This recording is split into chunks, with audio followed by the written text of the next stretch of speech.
Halo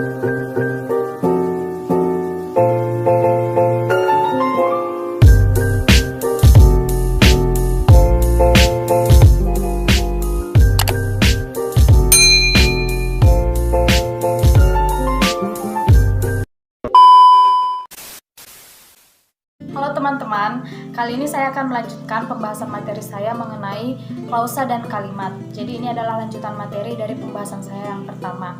Terlebih dahulu saya akan memperkenalkan diri kembali. Nama saya adalah Vera Roniani Turnip dari Universitas Palangkaraya dari program studi manajemen. Kali ini saya akan membahas mengenai klausa dan kalimat. Yang pertama sekali saya akan menjelaskan pengertian klausa dan kalimat. Jadi klausa merupakan satuan gramatikal yang berupa kelompok kata yang sekurang-kurangnya terdiri atas subjek dan predikat dan yang berpotensi menjadi kalimat. Sementara itu, kalimat adalah kumpulan dari beberapa kata atau dapat disebut satuan bahasa terkecil yang dapat mengungkapkan pikiran yang utuh atau setiap tuturan yang dapat mengungkapkan sesuatu informasi secara lengkap. Jika terdapat sebuah tuturan yang menginformasikan sesuatu tetapi dia tuh belum lengkap atau belum utuh, tuturan ini belum dapat dikatakan sebagai kalimat. Bukan hanya berupa kata atau mungkin hanya berupa kelompok kata atau frasa. Ciri lain tuturan disebut kalimat adalah adanya predikat di dalam tuturan tersebut. Jadi predikat itu kayak contoh kata sifat, kata benda gitu. Kemudian yang kedua adalah mengenai kalimat dasar. Jadi kalimat dasar ini saya akan menjelaskan sedikit. Jadi struktur inti kalimat bahasa Indonesia ragam tulis sebenarnya sangat sederhana, yaitu hanya berupa subjek dan predikat. Subjek itu kayak dia, kamu, mereka, kita, dan predikat itu kata keterangan tempat, sifat, dan lain-lain.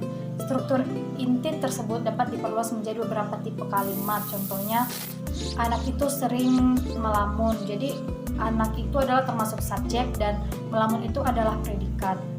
Kemudian jika kalimat-kalimat tersebut disusun secara padu, baik padu dalam makna atau koherensi maupun kohesi, akan dihasilkan suatu paragraf yang apik.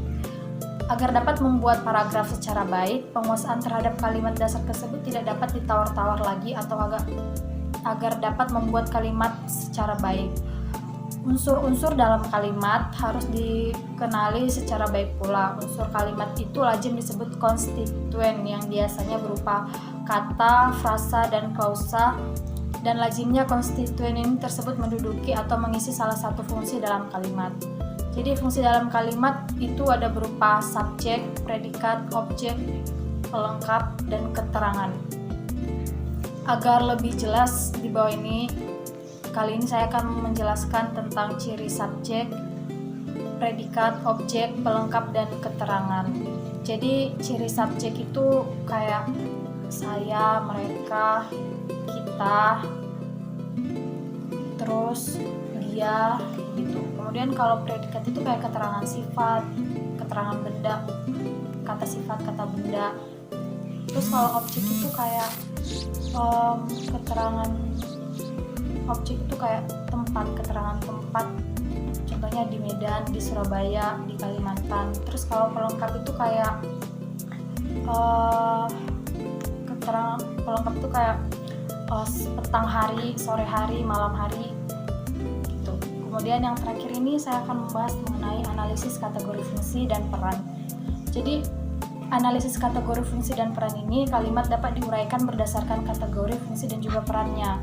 Analisis kategori menguraikan kalimat berdasarkan kata-kata yang mengisi konstituen di dalam kalimat analisis.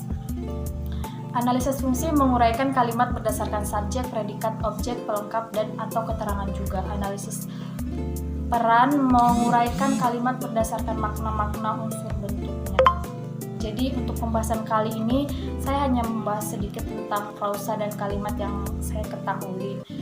Kurang lebihnya saya mengucapkan terima kasih. Kita ketemu di part 3-nya. Dadah.